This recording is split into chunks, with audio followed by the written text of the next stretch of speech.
Hello guys, मेरा नाम है धनंजय सिंह और आपका अपने ही YouTube channel study with teacher में बहुत बहुत स्वागत है। ये पॉलिटी सीरीज़ का दूसरा भाग है। पहले भाग में हमने देख लिया था कि कैबिनेट मिशन योजना क्या थी, संविधान सभा के सदस्यों का चुनाव कैसे हुआ, और अभी तक हमने देखी थी कि अस्थायी सदस्य के रूप में डॉक्टर सच्चिदानंद सिन्हा को चुना गया था। फिर उसके बाद 11 दिसंबर 1946 को जो संविधान सभा हुई थी, उसमें स्थायी सदस्य के रूप में डॉक्टर राजेंद्र प्रसाद और उपाध्यक्ष के रूप में एच सी मुखर्जी को और सलाहकार के रूप में बी एन राव को चुन लिया गया था। अब हम देखते हैं आगे के बारे में, आगे क्या होता है संविधान में। तो 13 दिसंबर 1946 को पंडित जवाहरलाल नेहरू ने संविधान सभा में एक उद्देश्य प्रस्ताव पारित किया। उद्देश्य प्रस्ताव कुछ नहीं था, बस पंडित जवाहरलाल नेहरू की कुछ शर्तें थी कि अगर अपने देश का संविधान बनेगा तो इन शर्तों को ध्यान में रखकर ही बनना चाहिए। तो वो शर्तें क्या थी, उनके बारे में जान लेते हैं। पहली शर्त थी कि भारत के पूर्व संप्रभुता संपन्न गणराज्य होगा। पूर्ण, सॉरी यहाँ पूर्ण है, पूर्व नहीं है। तो पूर्ण संप्रभुता संपन्न गणराज्य होने का अर्थ क्या था, यहाँ पे पूर्ण है, ठीक है। और वह संविधान स्वयं बनाएगा। संप्रभुता का अर्थ होता है सर्वोच्च सत्ता। तो पहली शर्त के अनुसार उनका कहना यह था कि जो भारत की सत्ता होगी खुद होगी, यहाँ पे कोई दूसरा देश हस्तक्षेप नहीं करेगा, और वह संविधान स्वयं बनाएगा। मतलब कि ये भारत का संविधान जो खुद के द्वारा बनाया है, किसी दूसरे के द्वारा नहीं बनाया जाएगा, किसी दूसरे देश का हस्तक्षेप इसमें भी नहीं होगा, ठीक है।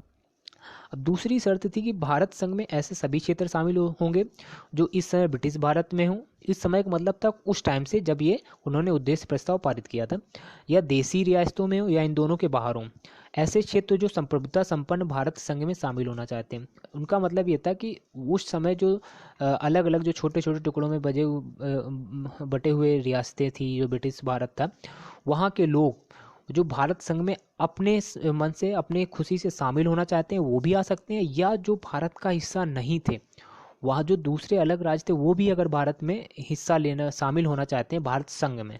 भारत संघ मतलब यूनियन, जो पूरा भारत बनने वाला था, क्योंकि अब इसके बाद संविधान बनने के बाद संविधान लागू होता तो वो पूरा एक भारत बनता।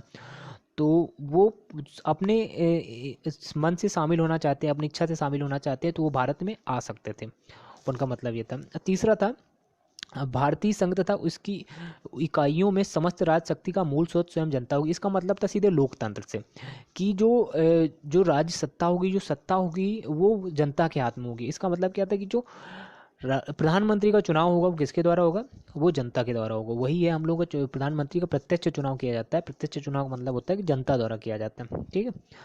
चौथा था कि भारत के नागरिकों को सामाजिक, आर्थिक और नैतिक न्याय, पद और अवसर और कानून की समानता, विचार भाषण विश्वास व्यवसाय, संघ निर्माण और कार्य की स्वतंत्रता, कानून और सार्वजनिक नैतिकता के अधीन प्राप्त होगी। इसका मतलब सिंपल सा था कि अब जो आगे का अपना संविधान बनेगा, उसमें नागरिकों को सामाजिक, आर्थिक, राजनीतिक, मतलब सभी उनको न्याय मिलना चाहिए। सामाजिक न्याय भी मिलना चाहिए, राजनीतिक न्याय भी और आर्थिक न्याय मिलना चाहिए। सभी को समान अवसर प्राप्त होंगे, सभी को लिए समान कानून होगा।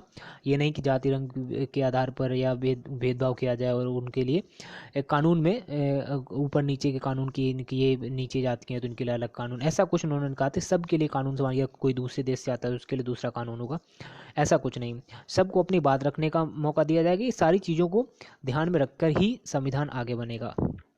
पांचवा पॉइंट था उनका कि अल्पसंख्यक वर्ग, पिछड़ी जातियों और कबायली जातियों के हितों की रक्षा की समुचित व्यवस्था की जाए। उनका तीसरा पॉइंट का मतलब था कि जो अल्पसंख्यक के जाति थे उनकी, और जो कबायली जाति थे, जो पिछड़े हुए लोग थे, उनकी रक्षा की समुचित व्यवस्था की जाएगी, कि उनके लिए भी अलग से नियम कानून बनाने होंगे। उनका तीसरा मतलब ये था। तो यही थे उद्देश्य प्रस्ताव के मतलब। और उद्देश्य प्रस्ताव के जो पॉइंट हैं, ये जो उन्होंने शर्तें रखी थी, इनको याद करना इतना ज़रूरी नहीं, बस इनको एक बार पढ़ लीजिए, आपको वैसे ही दिमाग में आ जाएंगी कि क्या क्या उनका वो क्या कहना चाहते थे, क्या क्या चीज़ों को रख के संविधान बनाना चाहिए। और इन्हीं बातों को ध्यान में रखकर ही संविधान बनाया गया है। आगे आप देखेंगे तो ये सारी बातें फुलफिल होती हैं अपने संविधान में, सारी बातें पूर्ण होती हैं। तो अब इसमें इम्पॉर्टेंट है कि संविधान पंडित जवाहरलाल नेहरू ने उद्देश्य प्रस्ताव कब पारित किया था, तो कब पारित किया था, 13 दिसंबर 1946। ये बहुत ही ज़्यादा इंपॉर्टेंट है। 13 दिसंबर 1946 बहुत ही ज़्यादा इंपॉर्टेंट है, इसको आपको याद रखना है। बहुत सारे एग्जाम में पूछा जा चुका है कि उद्देश्य प्रस्ताव कब पारित हुआ था, तो 13 दिसंबर 1946 को पारित हुआ। और इसमें एक पॉइंट और बहुत ही ज़्यादा इंपॉर्टेंट हो जाता है कि यह उद्देश्य प्रस्ताव संविधान सभा द्वारा 22 जनवरी 1947 को पारित कर लिया गया था। मतलब जो एक्सेप्ट किया गया था संविधान सभा द्वारा, ये कब किया गया था? 22 जनवरी 1947 को। तो 22 जनवरी 1947 संविधान सभा ने इसको पारित कर दिया था। ठीक है, अब आगे चलते हैं। अब 26 नवंबर 1949 को संविधान का कुछ भाग लागू कर दिया गया था। 26 नवंबर 1949 को संविधान का कुछ भाग था वो लागू कर दिया गया था। ठीक है, फिर उसके बाद 24 जनवरी 1950 को 284 सदस्यों ने इस पर साइन कर दिए थे। जो संविधान सभा के सदस्य थे उनमें से 284 सदस्यों ने इस पर साइन कर दी थी। ये नंबर भी इम्पोर्टेंट है, और ये जो हम ये हाईलाइट कर रखे हैं, ये सारी डेट्स और ये सारी चीज़ें आपको याद करनी है और बहुत ही इंपॉर्टेंट है, क्योंकि क्वेश्चन इन्हीं पे बनते हैं। ठीक है, अगला है 26 जनवरी 1950 को संविधान को अपने पूरे देश में लागू कर दिया गया था। इसी दिन हमारा गणतंत्र दिवस भी मनाया जाता है। ठीक है, अब हम अपना जो भारतीय झंडा है, राष्ट्रगीत और राष्ट्रगान के संबंध में कुछ इंपॉर्टेंट पॉइंट है जहाँ से बहुत सारे क्वेश्चन आते हैं, उनके बारे में जान लेते हैं। जो अब भारत का राष्ट्रीय ध्वज क्या है? तिरंगा है। इसकी लंबाई चौड़ाई का अनुपात 3:1 है। अनुपात 3:2 से मतलब कि अगर भारत के झंडे की लंबाई 3 मीटर होगी तो उसकी चौड़ाई 2 मीटर होगी। ठीक है, झंडा समिति के अध्यक्ष JB कृपलानी व राष्ट्र ध्वज तदर्थ संबंधी समिति के अध्यक्ष डॉक्टर राजेंद्र प्रसाद थे। हमने राष्ट्र ध्वज संबंधी तदर्थ समिति के अध्यक्ष के बारे में पहले बात की थी डॉक्टर, लेकिन यहाँ कंफ्यूज नहीं होना है कि झंडा समिति के जो अध्यक्ष थे, राष्ट्र ध्वज समिति के अध्यक्ष वो थे JB कृपलानी, लेकिन राष्ट्र ध्वज संबंधी तदर्थ समिति के अध्यक्ष डॉक्टर राजेंद्र प्रसाद थे। इन दोनों में अंतर है, ये चीज़ ध्यान में रखिएगा। ठीक है, तो कि झंडा समिति के अध्यक्ष JB कृपलानी और तदर्थ समिति के अध्यक्ष डॉक्टर राजेंद्र प्रसाद थे। ठीक है, अब क्या राष्ट्र ध्वज के निर्माता पिंगली वेंकैया थी। बहुत इंपॉर्टेंट क्वेश्चन है कि राष्ट्र ध्वज का निर्माता कौन है? तो पिंगली वेंकैया थे राष्ट्र ध्वज के निर्माता। और जब राष्ट्र ध्वज का निर्माण हुआ था तब इसके बीच में चरखा था, जो गांधी जी चरखा चलाते थे, वही चरखे का साइन जब राष्ट्र ध्वज का निर्माण होता हुआ रखा गया था। लेकिन बाद में इसमें चक्र कर दिया गया था, और चक्र में 24 तीलियाँ। 24 तीलियों का अर्थ दिन के 24 घंटे होते हैं, उससे है कि 24 घंटे जो भारत के लोग वो 24 घंटे मेहनत करते हैं। 24 से यही मतलब है। ठीक है, उसके बाद 22 जुलाई 1947 को संविधान सभा द्वारा तिरंगे को अपनाया गया था। ये भी बहुत ही ज़्यादा इम्पोर्टेंट है, बहुत ही ज़्यादा इम्पोर्टेंट है कि अक्सर क्वेश्चन बनता है कि संविधान सभा द्वारा तिरंगे को कब अपनाया गया था। तो 22 जुलाई 1947 को तिरंगे को अपनाया गया था।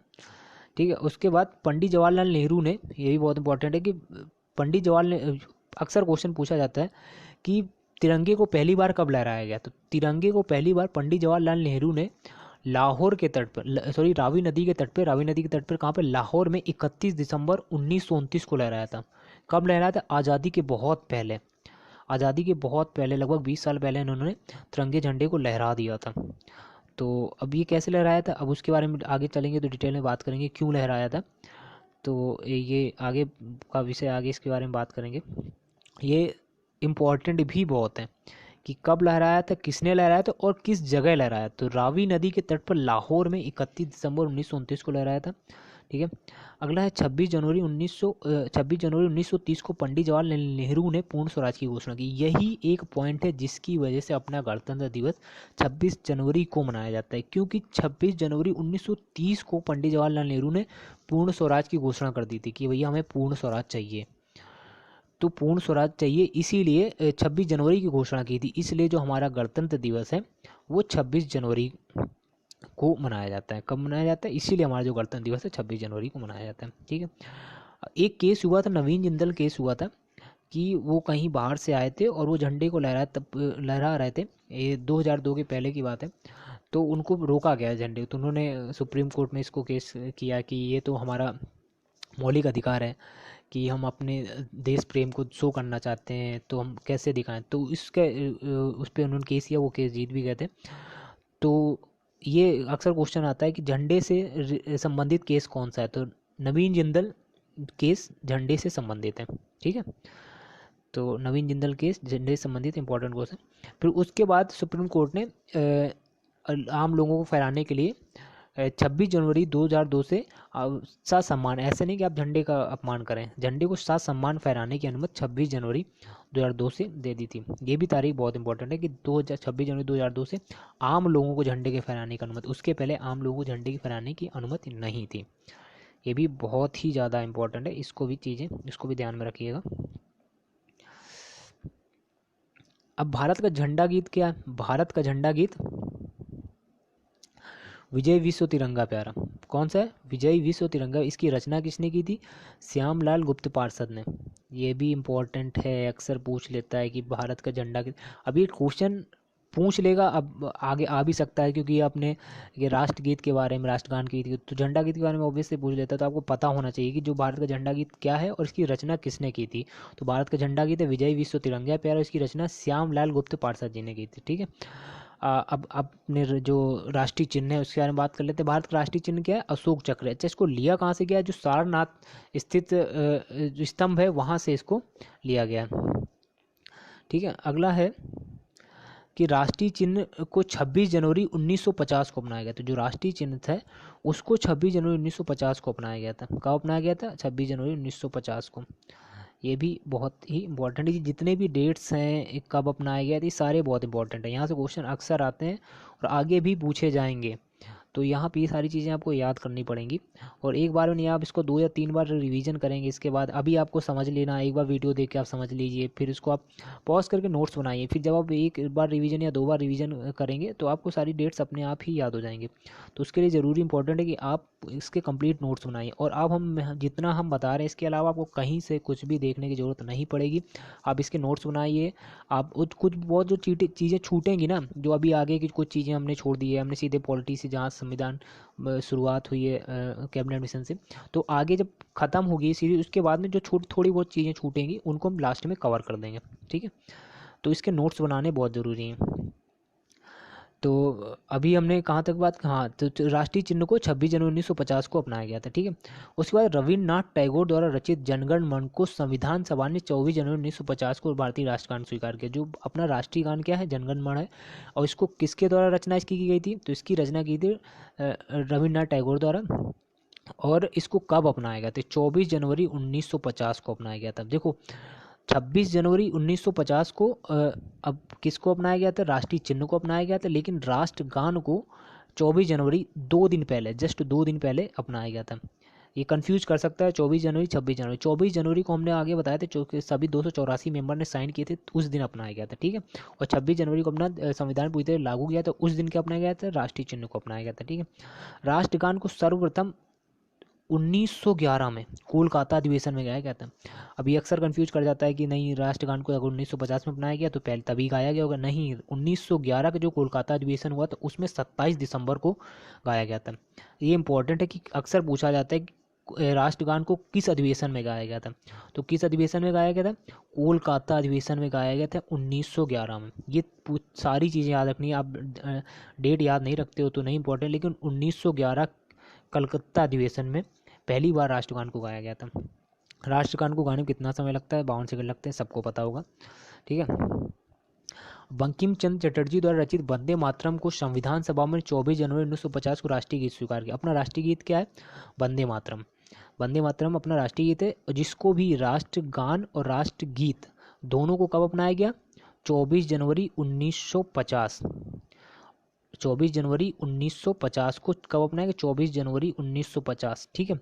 अब आगे देखो, यहाँ पे कंफ्यूज मत होना, लेकिन राष्ट्र चिन्ह को 26 जनवरी, देखो गीत और गान लगभग एक ही से रिलेटेड लगते हैं, तो इनको याद कर लो कि जो गीत है और गान है लगभग दोनों गाने वाली चीज़ें हैं, तो इनको सम्मान में तो इनको कब अपनाया गया? 24 जनवरी 1950 को अपनाया गया। लेकिन वो राष्ट्रीय चिन्ह था उसको 2 दिन बाद 26 जनवरी 1950 को अपनाया गया। लेकिन इसके साथ में एक इंपॉर्टेंट चीज़ रखना कि जो राष्ट्रगान है उसको पहली बार कब गाया गया था? 27 दिसंबर 1911 को कोलकाता भी अधिवेशन में गाया गया था। अब इसके आगे बात करते हैं इसमें राष्ट्रगीत के। तो वंदे मातरम की बात कर ली। वंदे मातरम अपना जो राष्ट्रीय गीत है और संविधान सभा द्वारा 24 जनवरी 1950 को अपनाया गया था। सर्वप्रथम आनंद मठ में प्रकाशित हुआ था। हाँ, कब प्रकाशित हुआ था? 1882 में प्रकाशित हुआ। ठीक है। आनंद मठो 1882 में जो बंकिम चटर्जी का उपन्यास था उसमें प्रकाशित हुआ था। ठीक है, और इसको सर्वोत्तम गायक कब किया था? 1896 में कोलकाता के अधिवेशन में गाया था। राष्ट्रगान 1911 के कोलकाता अधिवेशन में गाया था। इसको गाने में 65 सेकंड लगते हैं। ये सारी चीज़ें इंपॉर्टेंट आपको याद होनी चाहिए। तो आज की वीडियो में इतना ही। अब ये सारी चीज़ें आप इसके कंप्लीट नोट्स बनाते रहें और इनका रिवीजन करते रहें। अगला वीडियो एक दिन बाद मिलेगा, और जो मेरी करंट अफेयर की सीरीज है उसको रेगुलरली देखते रहें। वो एग्ज़ाम में के लिए बहुत ही इंपॉर्टेंट होती है करंट अफेयर। उसके अब तो करंट अफेयर के क्वेश्चंस ज़्यादा भी आने लगे हैं, तो अब हम हर 2 दिन बाद एक करंट अफेयर का वीडियो अपलोड कर देते हैं। अभी तो हम हर 10-10 दिन में कर रहे हैं कि हर 10 दिन का एक करंट अफेयर का वीडियो आता है, वो 30 से 35 मिनट का होता है। लेकिन आगे से हम अभी कुछ दिन में 2 या 3 दिन का करंट अफेयर का वीडियो अपलोड करेंगे, जिसको आप देखते रहें और इसके कंप्लीट नोट्स बनाएं इसको, जिससे आपको रिवीजन करने में बहुत आसानी होगी। और आप इसको रिवीजन नहीं करेंगे तो चीज़ें आपको पहली बार में सब चीज़ें समझ में आ जाएंगी, लेकिन आपको फिर से रिवीजन नहीं करेंगे तो आप फिर से भूल जाएंगे। तो रिवीजन बहुत ही इंपॉर्टेंट है, और जिन जिन चीज़ों को हमने हाईलाइट किया वो चीज़ें आपको कंप्लीट याद होनी चाहिए, क्योंकि जो हाईलाइट के क्वेश्चन वही हैं, वहीं से क्वेश्चन बनते हैं कि अक्सर क्वेश्चन जैसे पूछ लिया जा सकता है कि संविधान को पहली बार संविधान का कुछ भाग कब कौन सी दिनांक को लागू किया, तो 26 नवंबर 1949। ऐसे क्वेश्चन बनते रहते हैं। तो आप जो चीज़ें हाईलाइट की गई हैं इनको आपको अच्छे से याद करना है, और ये याद तभी होगा जब आप चीज़ों को रिवाइज करेंगे। ठीक है, तो आज के वीडियो में इतना ही।